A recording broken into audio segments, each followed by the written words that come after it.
Magandang umaga mga igan, kasabay ng opisyal ang pagsimula ng tag-ulan, binaha ang ilang bahagi ng Metro Manila. Kaya maraming commuter ang na-stranded at maraming motorista ang naipit din sa traffic.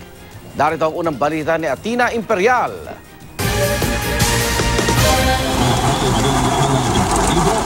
Nag-umpisang bumuhos ang malakas na ulan alas 4 ng hapon kahapon sa Quezon City.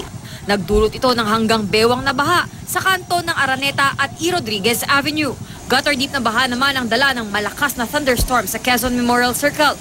Pasado alas 6 ng gabi, Maynila naman ang inulan ng malakas. Binaha ang kalsada sa Calao. Bumagal din ang daloy ng trapiko sa mga kalsada sa palibot ng Manila City Hall at maraming pasahero ang na-stranded. Sa kanto ng Moraita at Espanya, naipon sa mga waiting shed ang mga pasahero. Doon kami kanina yung kasagsagan ng malakas na ulan. Nandun kami sa Agaantay, Tumila.